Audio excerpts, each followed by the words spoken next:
I marked my students' exams last night and I've had some dreams about some of the mistakes I saw. I really want to share them with you right now. Here we've got the cup for the horse. You've been asked, Miss Tarrant, to prove that root 2 is irrational. So what you're going to do is you're going to say that root 2 is rational, and you're going to say that A and B belong to a set of natural numbers, and that you're going to say that A and B are co-prime, and then you're going to go and find the contradiction. You can't, otherwise there's no contradiction to find if you don't put the criteria at the beginning. So please do that in the future. This is a mistake that can never be allowed to happen ever again. Well, you've told me that x is smaller than 23, okay, thank you, and it's also smaller than 5/3. So why bother with the beginning if that's the case? What you need to remember is that inequality signs should be pointing the same way, that x is between some range of values, okay, otherwise it's not very meaningful. You've drawn me a logarithmic graph here, very nice, and you'll notice from your own drawing that the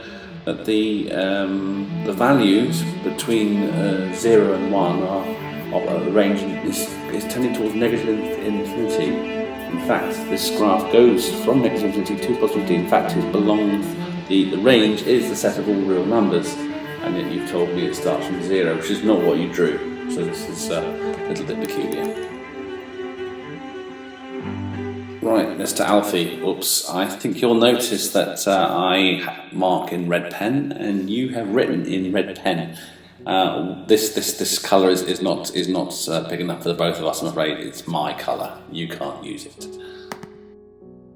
Well, I have to say this one got me a little bit puzzled because I think all four of you made this same, I'd say, error really. When you square root something, you get two solutions, you get a positive and negative. And I really need to know, could we accept both, or can we just accept one? I think, if we go back to the question, that it really should be using the negative root, but I'm happy for you to argue why I'm wrong on that.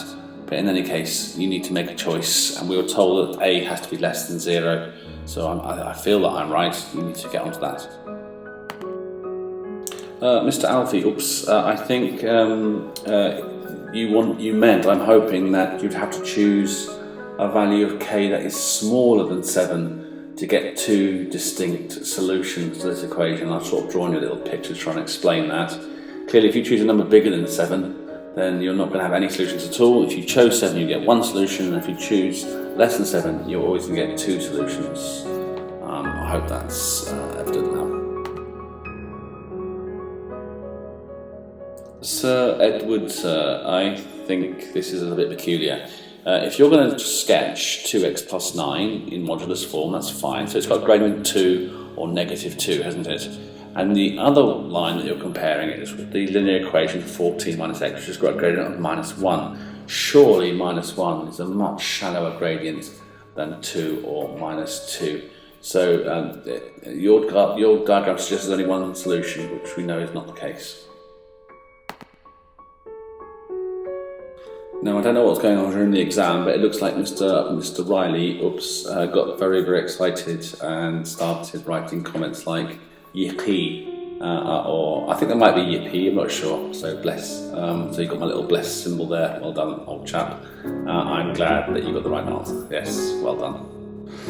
Okay, that's it for today. I look forward to solving some more of my students' problems next week.